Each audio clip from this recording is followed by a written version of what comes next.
There's an icon there that says mute or unmute.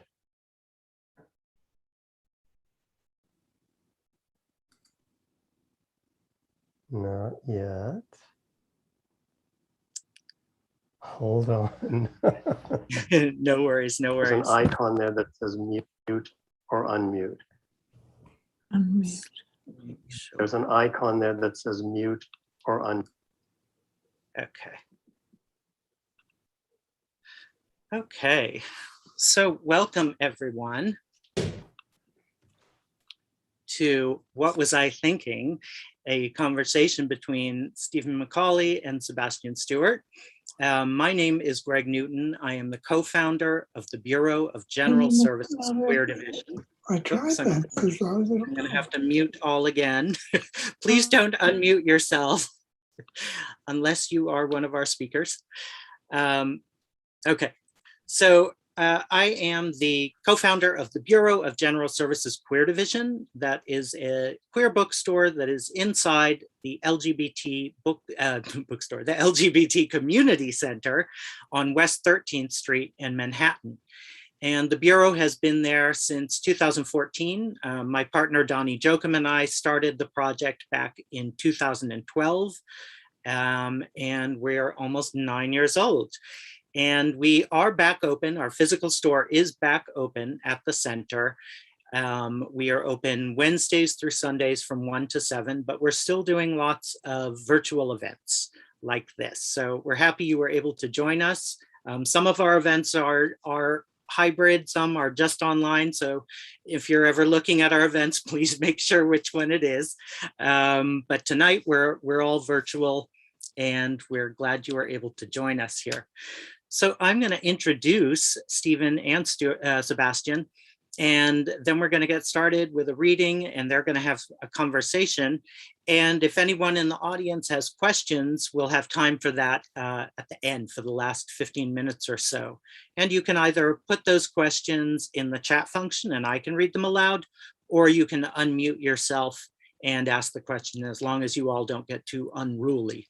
And then I'll have to mute you all again, but hopefully it won't come to that. So let me introduce our panelists, not panelists, but our authors, and we'll get started. So Stephen McCauley is the author of 7 novels, including The Object of My Affection and My Ex-Life.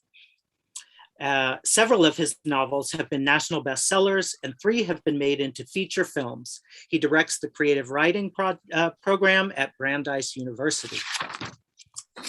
And Sebastian Stuart has published 9 novels, including a national bestseller published in 8 languages, a New York Times bestseller, and a Book of the Month Club selection. His novel, The Hour Between, was an NPR Seasons Readings selection and won the Farrell Brumley Award as Best LGBTQ Novel of the Year. He lives in Cambridge, Massachusetts. So please give a warm and visual welcome with your hands to both of our guests tonight, and let's get started. Hi, Greg. Thank you very much for that introduction, and thanks for hosting us. And I feel I see a lot of familiar faces on here, so I don't really need to say this, but I will anyway. I just want to acknowledge that Sebastian and I do, in fact, know each other already, albeit in the somewhat limited way that's only possible for 2 people who've lived together for 30 years. But I've been looking forward to this conversation because really for the past couple of years, we've barely spoken to each other. So this is a good opportunity to ask a lot of questions that I have about your book, Sebastian. And I would like to encourage people to formulate questions and put forth some questions if you've got them, because we very well might run out of things to say. Anyway, that's that. Sebastian, I've read several iterations of this book, and reading this one, I found it truly compelling and difficult to put down. And I think that in addition to the fact that it feels very fat-free and like you've cut out all of the excess material from this, is that it has this through line of your relationship with your cousin Tina. And I wonder, to set that up, if you would read from the prologue to the book. I'd be delighted. It was a Saturday morning in the early spring of 1967. I raced down the long drive of my Connecticut prep school and flagged down the bus to the city. The night before, I'd been in my dorm room reading when the hall payphone rang. Someone answered it and called, "Sebastian, it's for you." I went out into the hall and picked up the dangling receiver. "Hello." "Hello, darling," Mom said in her English accent, which she held on to all her life, a calling card that announced her superiority. "I'm afraid I have some dreadful news." Her tone was hushed and grave. She paused to milk my anxious anxiety. "Well, what is it?" I heard her light a cigarette and take a deep pull. "Tina has had a full-blown psychotic break." "What?" I froze and my pulse started racing. "What happened?" "She was found wandering around Central Park screaming at people to leave her alone, not to kidnap her. Someone called the police and she gave them our number. They were going to take her to Bellevue, but your father and I put her in Gracie Square. It's the city's best mental hospital. I want to see her." "I would strongly advise against that, Sebastian. We saw her this afternoon. She's in terrible shape. It will distress you to see her. You have to look out for yourself." "What's that supposed to mean?" "Well, darling, you have been arrested for drugs and expelled from 2 schools. I'm not sure seeing Tina would enhance your own emotional stability." My shoulders went up and I felt myself start to sweat. Mom knew how to go right for the jugular. "You seem awfully upset." "Of course I'm upset. Tina's my best friend." Mom sighed. "Calm down, for Christ's sakes. Your father and I will go see her again on Monday and I'll call with a full report. Until then, I forbid you to visit her." I hung up and went to find a copy of the bus schedule.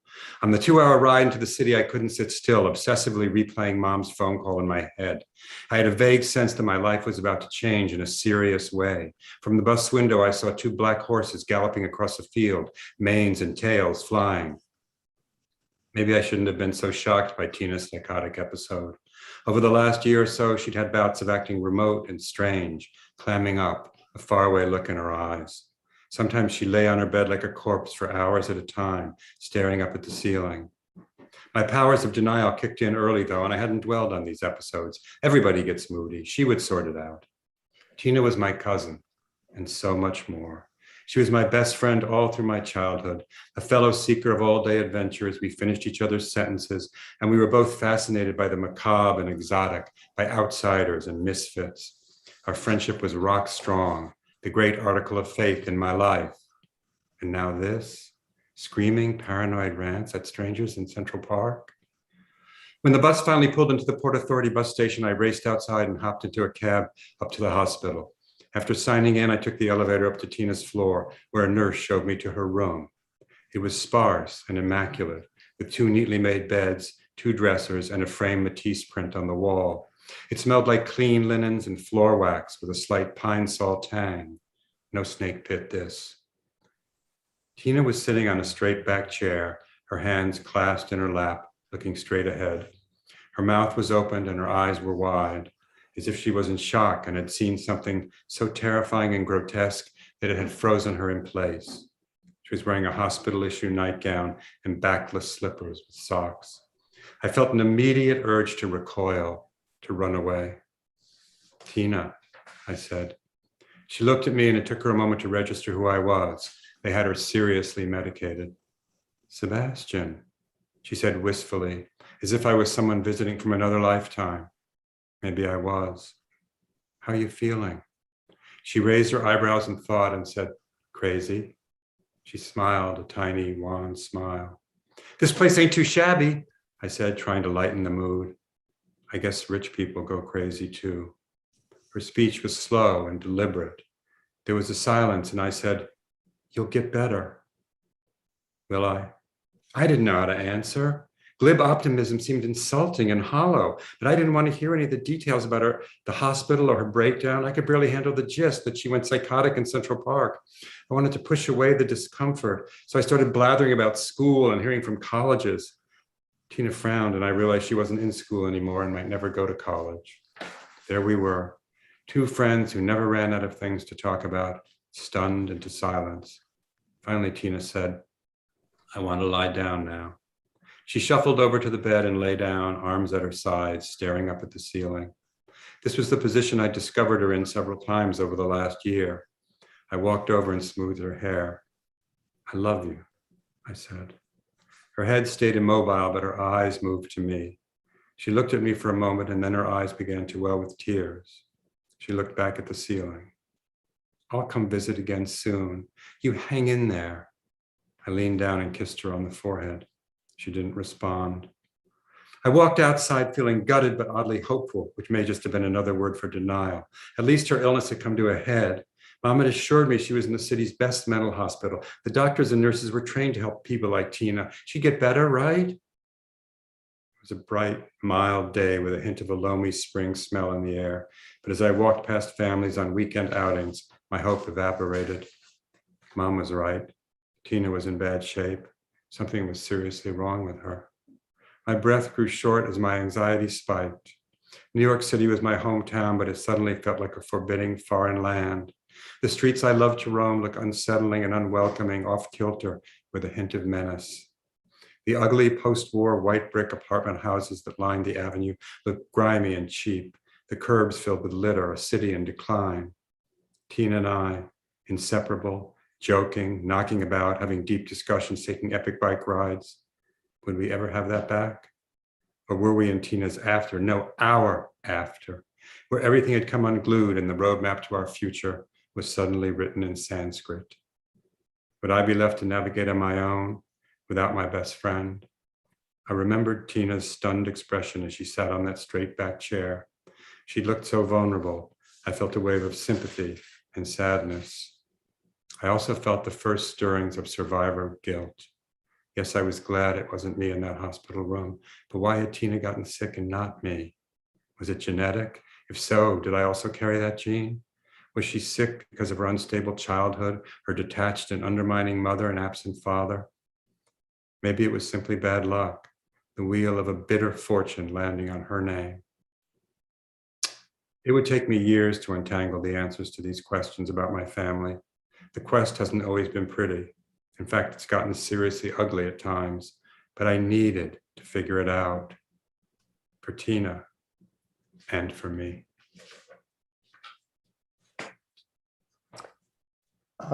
Thanks for reading that. I think you touch on a lot of stuff in there that I want to talk about. Your childhood in New York, the privilege that you and your family had, at least initially, but also about the very confusing mix of anger and sadness and guilt that you had as a result of Tina's illness. And it's very striking in the book that, there's this kind of roller coaster of hope that she's going to get better, that as if you're all waiting for her to age out of schizophrenia. And could you talk a little bit about that anger and guilt? And I felt tremendous survivor guilt, as I touched on there, and I felt it for the rest of her life, and I feel it today. And she's been dead a long time. And I think there was what the book is about. Where did that wellspring of terrible anger come from in my family? And I think my grandmother got multiple sclerosis when my mother was 4 and my aunt was 3. And she took her 11 long years to die, and they were sort of shuffled around Europe during this period. Their father was not around at all. He was busy with his luminous career. And so my mother, her entire childhood, 11 years of her childhood from when she was 4 to 15, were spent in this, and no one discussed it. No one talked about it. My grandmother wrote 2 books. She was a remarkable woman. And they were published by Macmillan in London. And there weren't copies of them in the house. She literally never mentioned her own mother, my mother. And I think she just couldn't, stuffed it down. She couldn't handle it. It was just too much pain. And I think my mother, though she didn't know it, was in a rage at the fates. She was in a rage at the gods. She was in a rage whoever had dealt her this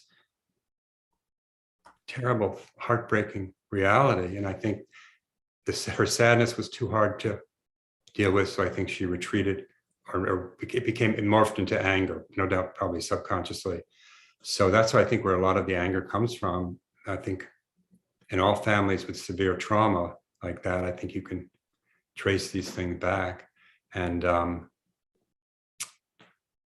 that's that. So it's kind of, so you're, I mean, you say at one point in this book that you began writing this as a tribute to your cousin, and a way to have a memorial of her in a way and have people remember her and so on. And I'm just wondering, now that the book is published and it's out there, if it has given you some sense of, I'm trying to avoid the word closure, but just a sense of closure for that chapter of your life, if you feel that you can not forget it, of course, but just put it behind you in a way. Well, I wrote it also for Elsie, equally for my Your mom, grandmother. her mother, my grandmother, Elsie Maupin, this wonderful woman who went to nursing school during World War I, and anyway, blah blah. But no, it roiled up a lot of stuff working on this book. When I first started working on it and I realized what I was getting into, I paused a few times, but I really did want it to honor them. I wanted it to be a record and a memory of their two lives, which were both struck down by different diseases, but with similar time frames. And I hope I have honored them. It's my greatest hope. If I think I have. It's not maybe for me to say, but that Well, you've had a lot of response from people who now feel as if they've met her, right? And who have a sense of her as a person. And so you have kind of immortalized her on the page. So, thank you. Yeah. You referred to your grandfather, and he's this kind of big shadow that hovers over the book and hovers over your family. A couple of weeks ago, he was in a clue on Jeopardy. Do you remember, like, My proudest moment? how much? What was the monetary value of that clue? That's a good question. 400. Why wasn't he 2,000? God damn it! It was the lowest. Well, I would think it would be higher because a lot of people don't know who he is. So it was a more difficult clue. But some people really do know who he is. Could you just describe him a little bit? Because I think he's very relevant to the whole family dynamic. He was an anthropologist named Bronislaw Malinowski, and he sort of revolutionized anthropology because he lived with the people he was studying. Usually the anthropologists would come in the daytime and do all their things and do this and that and take their measurements and observe and whatever else they did. I don't know. I don't think about anthropology, but he created this sort of new genre where you lived with them. And he wrote a book called The Sexual Life of Savages, which goes into the Title Hall of Fame. And also cause for cancellation, it would seem to me, if he had published it today. Definitely, but he didn't. He published it in the 30s, and it made him quite famous. And Poland has put out a coin of him, and a couple of countries have put him on stamps. So he was this kind of very big shot academic. And when my mother moved from Europe with her, the whole family moved. My grandmother was dead. Oh God, I'm getting too down in the weeds here. What was I? Don't worry about it. No, but Malinowski and Malinowski. So he was this big mythic figure in the family. I mean, I think I heard his name so many goddamn times that I came out of the womb saying it. And he was just, sure, what he did was great, but I think he got a little overblown, and he turned out to be kind of a shit. He brought his mistress to Elsie Maupin, his wife's funeral. I mean, come on. That's not unforgivable territory, in my opinion. And he never was around when they were growing up, when the girls were growing up. So it was the sick mother and the great man there casting his shadow, his very long shadow. So you and your siblings have a lot of ambivalence about him. Isn't that fair to say? I mean, there is a certain amount of pride mixed in there with this feeling of being oppressed by him. No, I think they've been dining out on it for a long, long time, and will continue to, as long as there's one last person who can be impressed by a Jeopardy clue. Well, that's what My I was sibling trying to do. That's what I was trying to do with the question. What's your name again? Yeah. So, you know, I also wanted, one of the things that you mentioned in that opening chapter is New York. And it seems to me like one of my favorite things about this book is the way you evoke New York in the 50s and 60s, and then later San Francisco.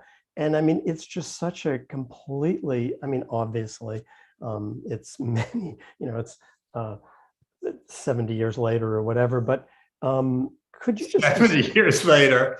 I'm not 92, I'm 72. Oh, okay. No, but I mean,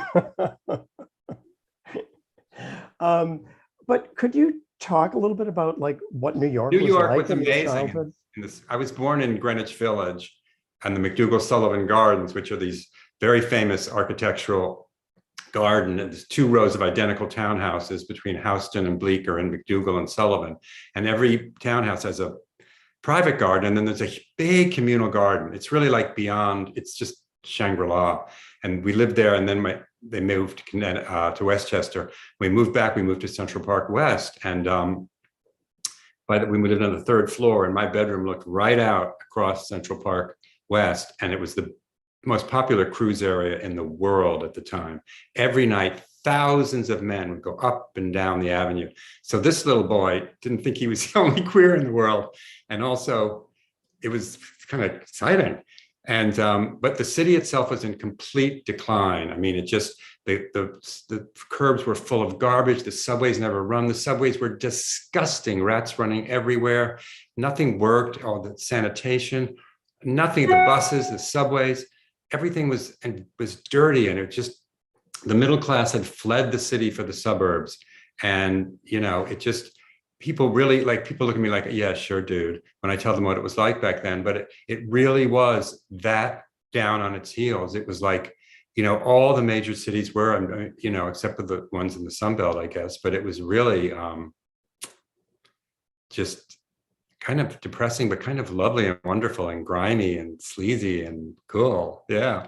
So yeah, I mean, you describe that with this like combination of, you know, the problems of the city, but also you have a very romanticized vision of it, and it comes across in the book. And I think that's something that you shared with I mean, not the cruising, but some of the other aspects of the city you shared with your cousin.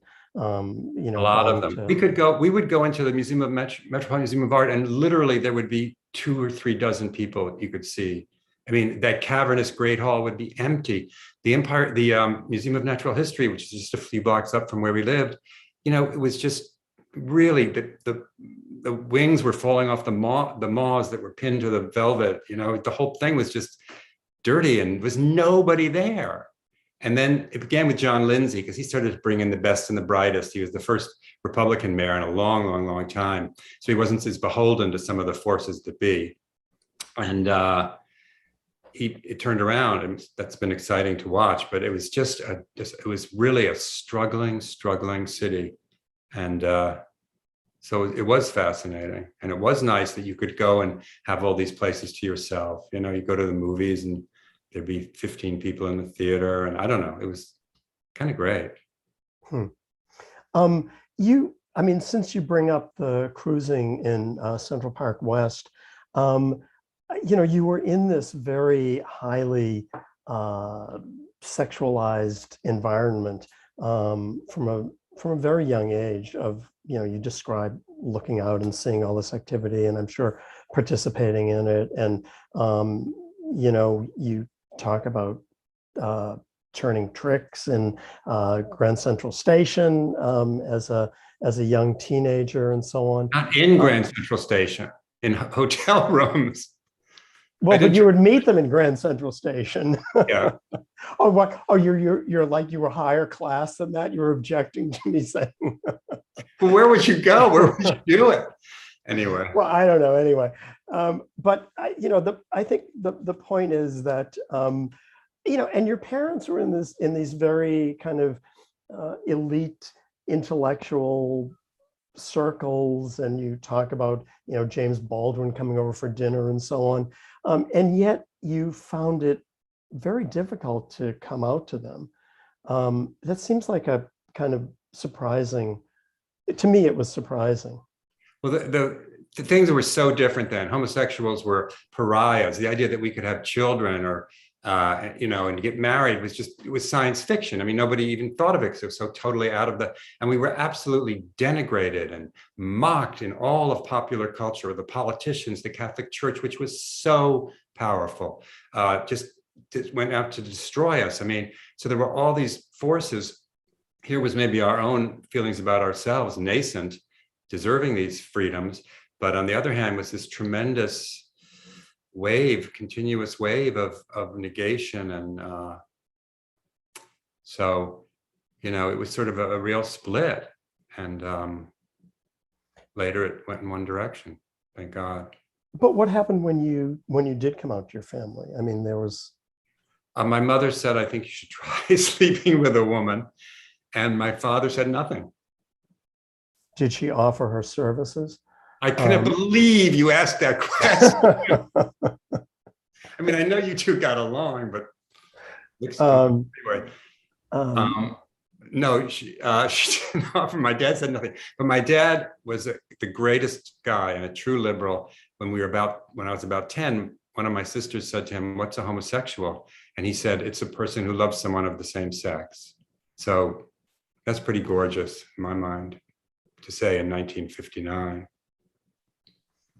But it was just a crazy ass town back then, I mean, when you were 18, I guess, you went to San Francisco to go to college, and you kind of fell in love with that city, which is another American city that doesn't necessarily resemble,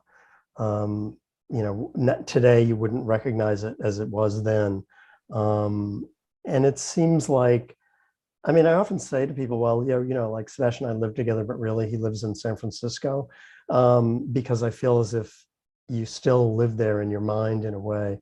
What was it that just captured you so much?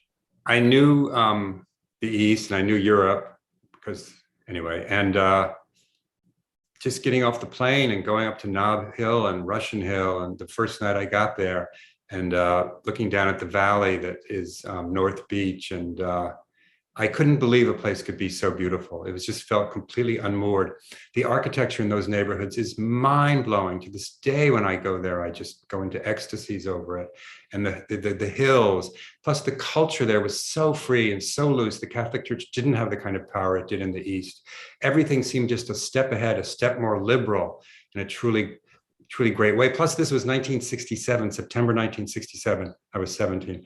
And it was the explosion. It was the apex of the counterculture of bell-bottoms, fringed bell-bottoms, and Victorian shirts on men and other fashion disasters. But, and there was drugs everywhere and sex. And, it was just, I felt like I'd stepped through the looking glass. I couldn't believe where I was. I couldn't believe how fabulous it was and how friendly everybody was. And just how friggin' beautiful it is up there in California, Northern California. I just, anyway, that was it for me. I just fell in love that first night.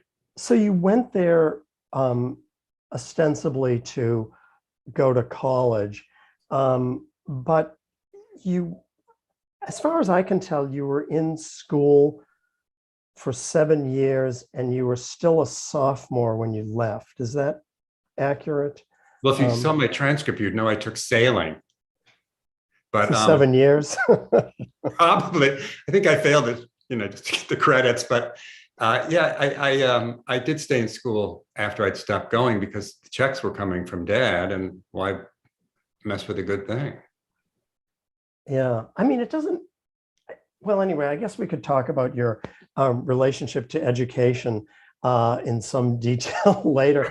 San Francisco State had a very good reputation then. It had a poetry center that was funded by W.H. Auden, and there were some really, really gifted writers who were teaching there. And I just, ignored it all because I just wanted to go down and be on the streets and have a great time. And I did arrange, when Tina came out later to live with me in San Francisco, I arranged for her to give a reading at the Poetry Center, which was really prestigious. And she read and the room fell silent. And she'd had some psychotic breaks, but this was not crazy girl poetry. This was beautiful, metered, evocative stuff. She had real talent. And when it was over, people swarmed around her, including this hunky guy who was, I think, the co-director. And I think it was one of the happiest nights of her later life. We walked out into the air and it was just beautiful, beautiful, beautiful. So I have special fondness for that Poetry Center. I want to just go back a little bit to your childhood, which you write about this, that it was this strange combination of, what sounds to me like, I mean, maybe it's not billionaire kind of privilege, but of rather extreme privilege and freedom. I mean, you were allowed to go anywhere and do anything. There seemed to be no consequences for any of your actions, mixed with a little bit of sort of an absence of parental presence that had an impact on your life, right? Yes. No, it was very ironic because on the one hand, they would cut a check for anything and they'd send us, in the summer, we all went on, to Wyoming to ride horses, or Hawaii to hike, or Europe to do this or that.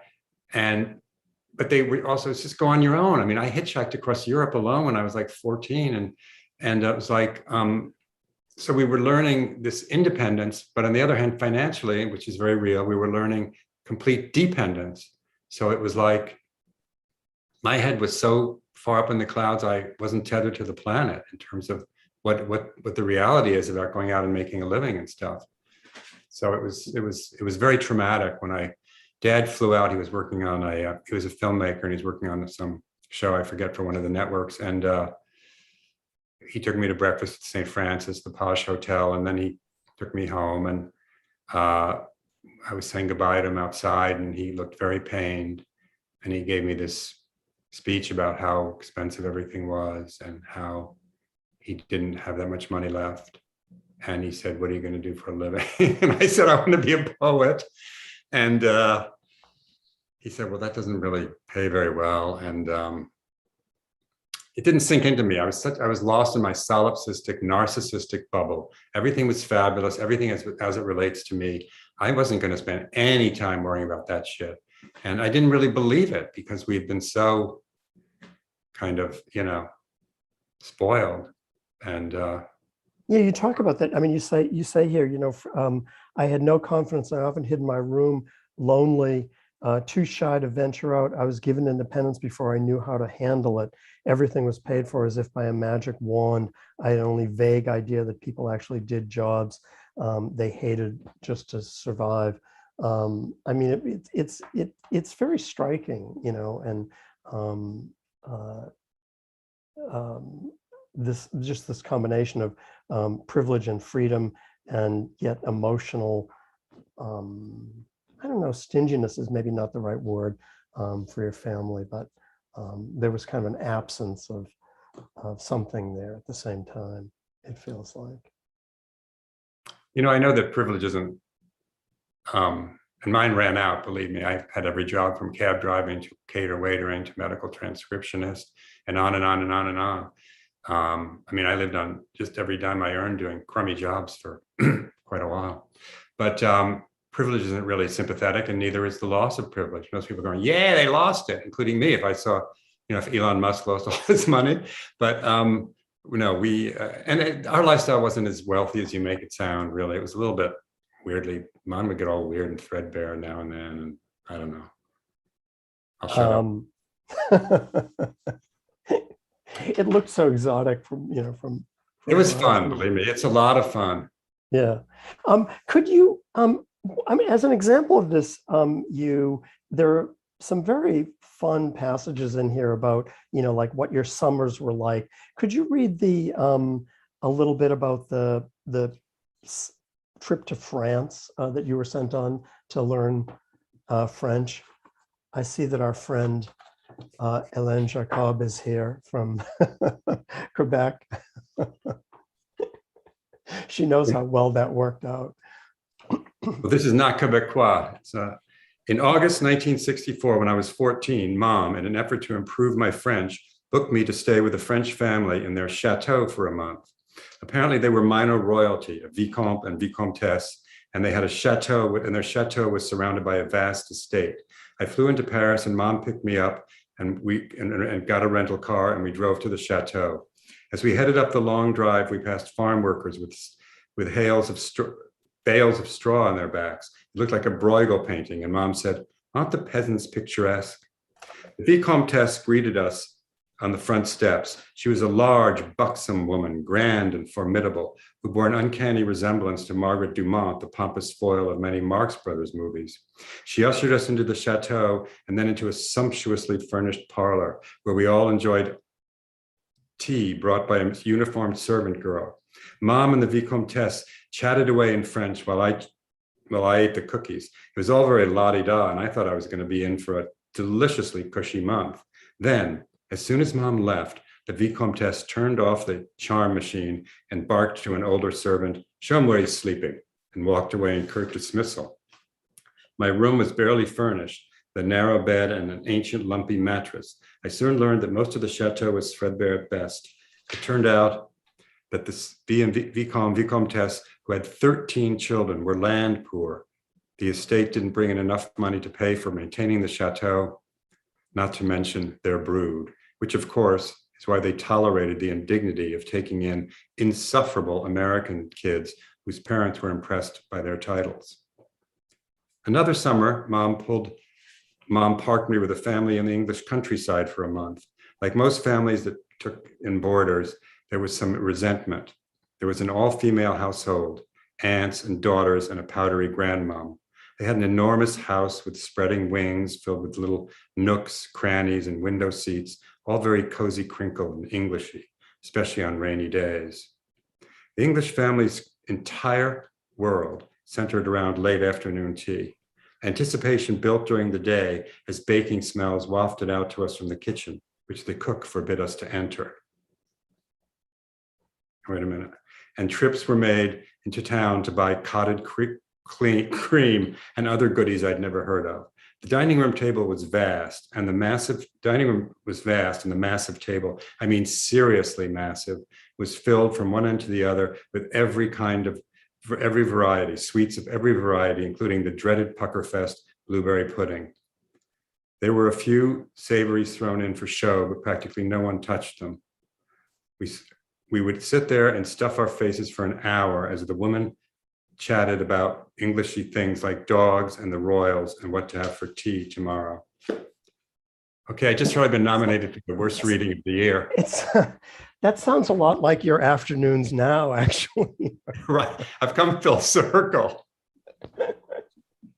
But I have savories too. Oh, that's true. That's true. I guess, I don't know if people have questions that they want to ask. It looks like we've got about 15 minutes left. I've got a lot more that I want to ask you. But if folks have anything that they would like to put in the Q&A into the chat, that would be great. I guess, Greg, there's some way in which people can just unmute themselves and raise their hands or something, right? If people want to unmute themselves, as long as everyone doesn't do it at once, I think we'll be okay. Okay. All right, great. So Sebastian, I said in the beginning that I'd read many iterations of this book, and it feels like it's very different in its published form from where it began. And I wonder if you could just talk a little bit about the process of writing it and how you got it to this kind of chiseled It was, form that it's in. my grandparents exchanged very fascinating letters, both before she got sick and after. And they were published by Routledge in London in 2000, I believe. And they were just my Bible when I started working on this, because they're fascinating letters that cover all kinds of subjects. And I thought I could weave that in with the story of my story and my siblings and sort of the more contemporary stuff, and then use that to draw maybe the same conclusion about how this denied grief sort of deformed the family's character. And the more I worked on it, trying to wedge together the book and my book, the letters in my book, the more unwieldy it got to be. And I realized people really don't care that much if a character is even one generation removed. You've got to work to make the reader care. But when it got sort of back into further things, it just didn't mesh. And the book was about at least 50% the letters, maybe more. And I just said, this doesn't work. And I just trimmed it down and brought in more stuff of me and took out stuff. And my editor, Don Wisey, who's here, was enormously helpful. He always knew what should go, what should stay. He was very detail oriented in terms of the writing, which I really like. And also in terms of the big picture, he was strong. So Don helped me enormously bringing it over the finish line. And then I took a Memoir Incubator course, a year-long course at wonderful Grub Street, which so many of you know, which is this writing center that's just based on love and support and helping folks find their voice, whether they want to be a professional writer or just want to write. So that Memoir Incubator was led by Alicia Abbott, who wrote an amazing memoir called Fairyland about her father's AIDS. And she was she read my manuscript. We'd break down 1 or 2 manuscripts a week, and it was my turn. We were all around the table and she hadn't arrived, and she came in and she said, "Sebastian, take a machete to it." And it was like the best advice I ever got, because it needed that machete, baby. And it just got, winnowed and smaller and tighter. And I realized I had to have Tina in she couldn't disappear for too long. She's the through line. Our relationship with Tina is the heart of the book. And she died so very long ago, and she got sick before she died. So she was sick for those years. She lost them, and then she had died. Well, Tina was very beautiful. I have a picture of her, but I don't think it would go through. But we had gone to the Newport Folk Festival when we were 14 or 15, just the two of us, slept under a tree. It was just so exciting. We heard Pete Seeger and Bob Dylan. And then we went back, we were going to the end of Long Island. We were on the ferry boat from, I think, Greenpoint to that island, Shelter Island, on our way to Amagansett. And this woman, it was a bright, sunny day with a lot of whitecaps, that was unseasonably cold in a way, brisk. And this woman came over, a very done-up woman, and said to Tina, "You're very beautiful. My name is Ann Pickens Langley, and I would like to take you to the Ford Model Agency and send you to Mr. Kenneth to get your hair done first and get some photographs taken of you." And so she did all that, and Tina met Eileen Ford, and she said, "I'm very interested in you." I think she signed her to the agency. And Tina was already a little foot into the illness that I didn't realize it at all at the time. And her mother, Vonda, my aunt, was staying at our apartment on Central Park West. My family was who knows where. So Vonda was there on the night. Oh, no, I'm sorry, got it back. Tina was invited to the Ford Model Agency's Christmas bash at the Waldorf Astoria. And I was going to be her escort. And we were at the apartment, and we were waiting for Tina to come out with this strapless brown velvet, beautiful full-length dress on. She did come out. She looked ravishing. And her mother said, "So what if you're pretty? There are thousands of pretty girls, prettier than you. And even if you are pretty, so what?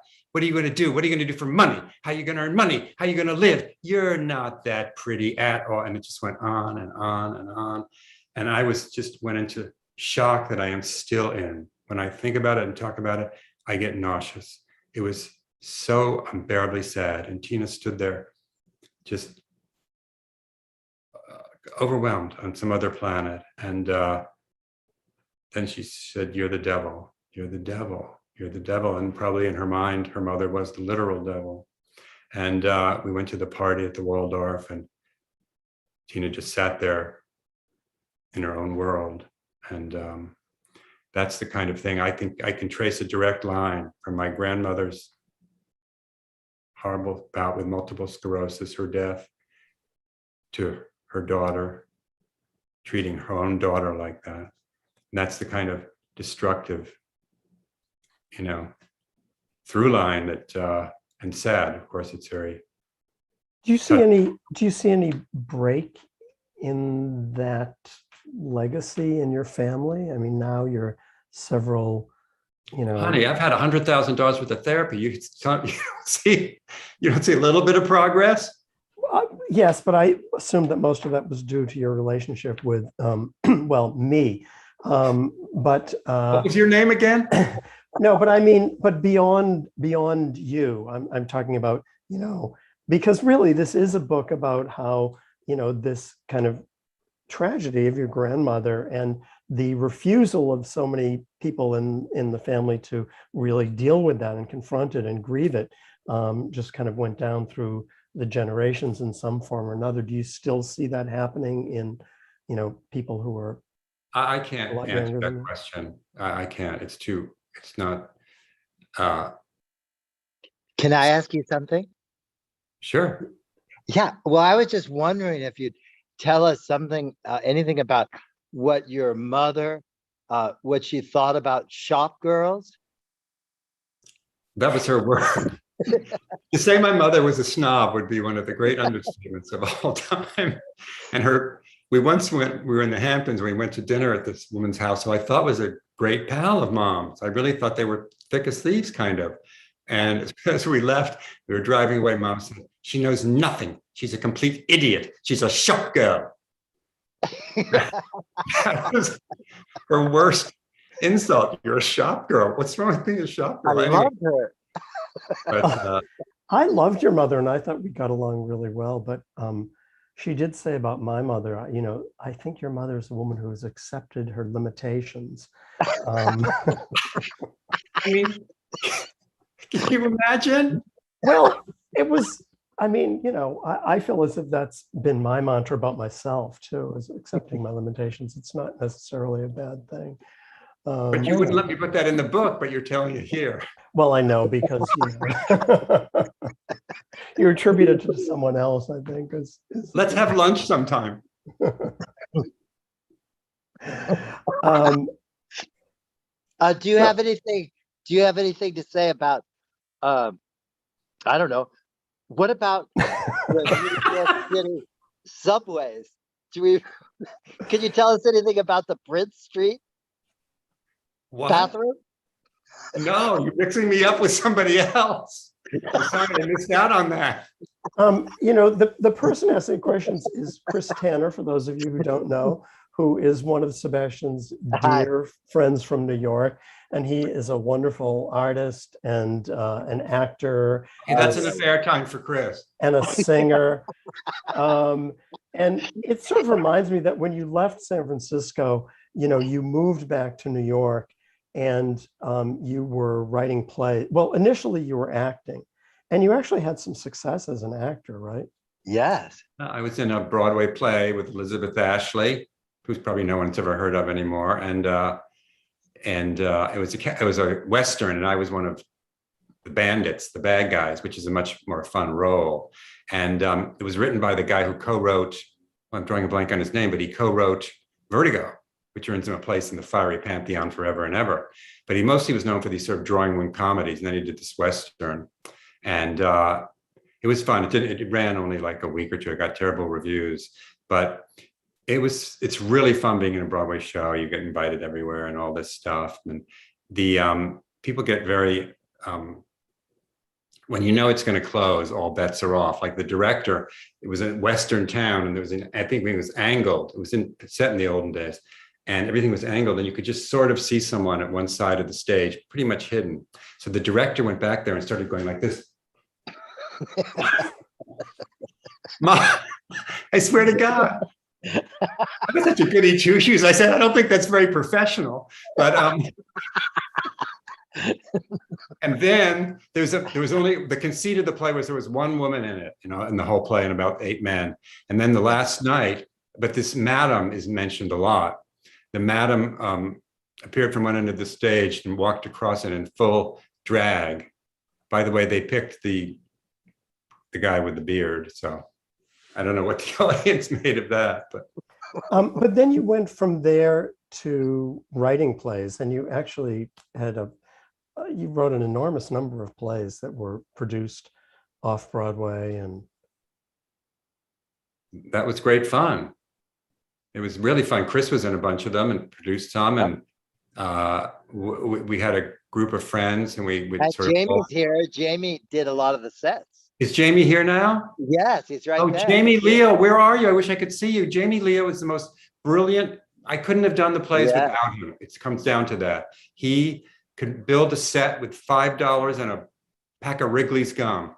And he did again and again. Wildly. Oh, there's Debbie. What? There's Debbie Granary. She was in one of the plays, smoking Newports, eating French fries. Neon Tetra. And Neon Tetra, there's Debbie. Neon Tetra is a Debbie! play. Oh my God! Hey. Wow. The original Neon Tetra, shut up, you guys. Wow. The original Neon Tetra. The original Neon Tetra starred Debbie Granary right here. Oh. And then it went on and had readings by Madonna, Debbie, who was in, who said, like you blend. She said that famous line. And that girl from Hairspray. Marissa Tomei and Ricky Lake from Hairspray. And every one of them did a reading. And it never. Sebastian, one of the center premises of my adult life was the final, and anybody that knows Neon Tetra knows this scene, but it was when Marilyn Monroe comes and says, you're getting older, keep your room clean. And that was Marilyn Monroe's advice. And Madonna, that's why Madonna said, I want to do this reading. But that kind of thing runs throughout your work so beautifully, Sebastian. I just want to. You were so important to me then. You created brilliance and there was no money, and so you made it happen. The magic, seriously. But when I went out to the Warner Bungalow, it's name drop time, to Madonna's reading with, as if there haven't been any yet, but I went out there. It was Kevin Spacey, Lorraine Newman, and this other actor. Oh man. This other actor, and he was all over Madonna, like kissing her butt, like you would not believe. Madonna, I love you. You're wonderful. I worship you. I do anything in the world for you. And in front of the whole crowd, she said, would you wipe my ass? And he was sort of taken aback. And he said, well, yes. And she said, with your tongue? I was there. It really happened. Somebody quickly changed. Isn't Madonna lovely? I love that. I have some questions from the audience. Okay. Steve Fisher said, is there something that did not get into the finished book? Was there anything that you deemed, I mean, I assume there's a lot of stuff. I was very circumspect with my family and my siblings, and there was a couple of scenes with my aunt, Vonda, Tina's mother. I mean, the whole thing was just it was just too sad. And I love her son, David, very much, my cousin. And I also love her daughter, Nikki. And I didn't want them to have it. I didn't think they knew it, and I didn't want to be the one that told them. And just things that are just to kind of reflect poorly, obviously. So. Mm-hmm. Mm-hmm. How has it felt having all this? Because you've dealt with some of this material before in a novel, in your novel, The Hour Between, in a different kind of context. And then I think this will probably be our last question because it's 3 minutes to 8 o'clock. How has it felt for you having this very personal material out there in the world? It makes me feel vulnerable and a little scared, but I really wanted to honor Tina and my grandmother, who I never met. And I feel that I have. I hope I've done the best I could. And so part of that is really being revealing. I think you have to be, otherwise it just won't, it wouldn't have worked. I had to tell the story as it happened. And so. Well, great. If anyone wants to ask anything, otherwise, I think, Greg, it looks like we are at time. Yeah. Thank you so much. I put the link to purchase Sebastian's book from the Bureau, from our online store, in the chat. So you can do that. A couple people have already done that. Thank you very much. I also forgot to thank you all. So many of you donated to support our work, and I really appreciate that. And Steve and Sebastian, if you make it to New York sometime soon, I'd love to have you over for dinner because you're great fun.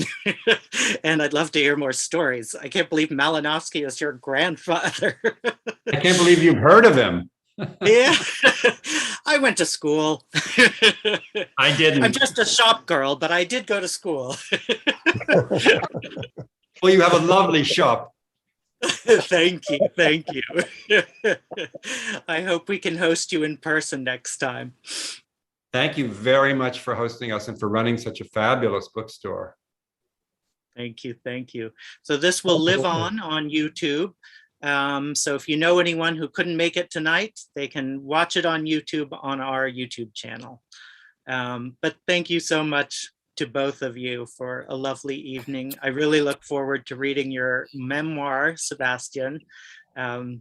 Lots of interesting stuff there. And I see a lot of love coming through in the chat. Thank you so much. It was a beautiful interview. I love it. This is like the best time I've had on Zoom in a very long time. Thank you. Thank you for having it. Yeah, thank you. Congratulations, Sebastian. Yeah, Congratulations. Everybody, it's great. Best Great Zoom to ever, meet you. Sebastian. Love you. Love you, Sebastian. you. So good to see you. All right. Merci. À bientôt. Charmaine. Merci. Merci. Bye. See you Okay. later. Bye. Thank you. Bye. Be well. Bye. Be creative. Bye, Chris. Bye. Hi, Jamie. Au Steven. revoir. Sebastian. Showed up. Au revoir. Well, there's Dan and Jenny. Dan and Jenny. Hi. Hi, From San Dan and Francisco. How do we turn?